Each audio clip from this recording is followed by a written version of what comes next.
This salad is a bit of a fridge clear out, but no one will know because it is just that gorgeous. Beets for me always save the day. They are so colorful, especially when paired with grilled squash.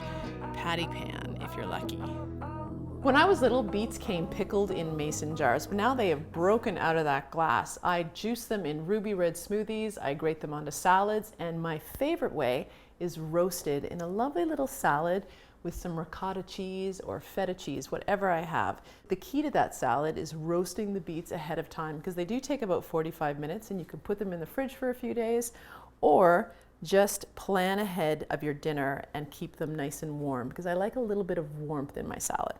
To peel the beets, sometimes the skins slip off really easily, so you can just use your hands, or if they're a little sticky, just ease it off with a knife.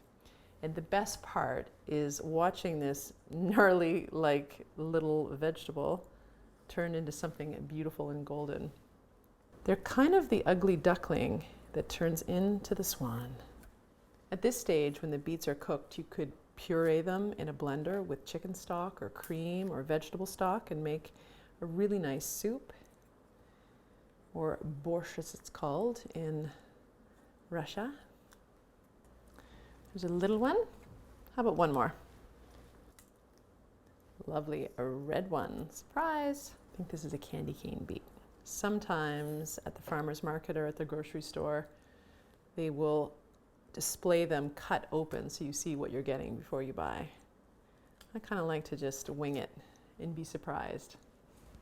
Depending on the size of the beet, you can quarter them or cut them into eighths. Just quarter these guys and look, it's like at Christmas time with the chocolate orange. Let them all fall apart and see the beautiful layers are like rings on a tree. Beautiful. Set these aside. Little oil in the pan, and now I'm going to fry up a little patty pan squash. It is the cutest little vegetable I think I've ever seen. It's kind of like a children's top or a UFO, and I love it for its scalloped edges. It comes yellow, green, or white usually, and just in a certain time of the summer you have to capture it when they're in season. They're going to add another warm element to this salad, but again could easily be eaten at room temperature after cooking. I'm also going to saute them with a few green onions.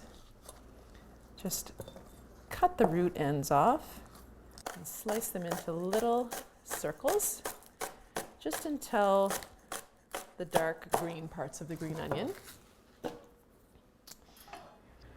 Swirl the olive oil around, make sure the pan is nice and hot. And then your little UFOs, sizzle those in the pan.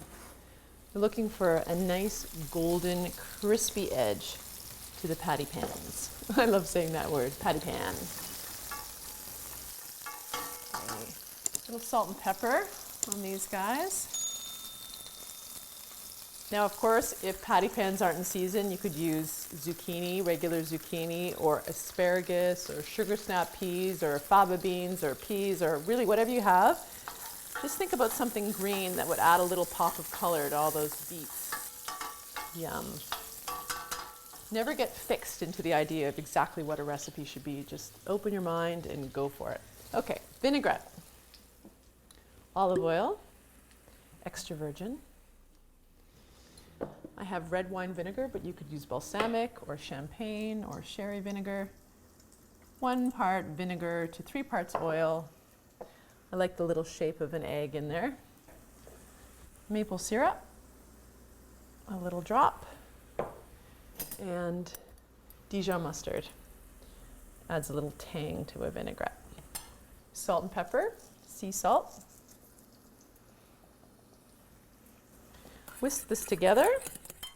One of the most important things when making a vinaigrette is to taste it.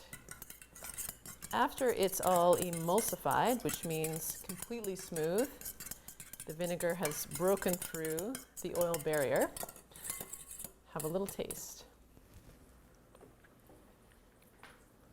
If it's too tart, add a little bit of sugar. If it's too sweet, add some more vinegar. If it needs more body, a little bit of olive oil. This tastes great. Okay, I'm going to put it all together on a pretty plate. Just place your beautiful beets on the platter. Dance them across. Patty pans and nice warm green onion and olive oil, salt and pepper. Drizzle that over the beets. You have to treat this salad with the respect the beet deserves. Drizzle a little vinaigrette. And I have some pumpkin seeds here for crunch and color. And a tangle of greens. Microgreens, whatever you have. And some lovely fresh ricotta. Sometimes I have to admit, I do pair ingredients together because they play off each other with their colors and their textures. And you know, I'm a sucker for beauty, but I do promise you that this dish does taste as good as it looks. It's potentially a little on the feminine side for a meal, but embrace it, enjoy it, eat with your eyes, then with your stomach. Perhaps sit down in front of a chick flick and just dig into all this beauty.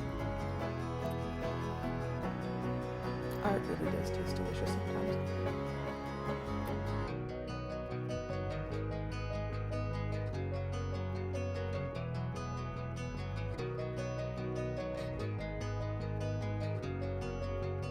Turn yesterday's news into today's celebration. Remember, just use what you have. Bold and beautiful beet salad.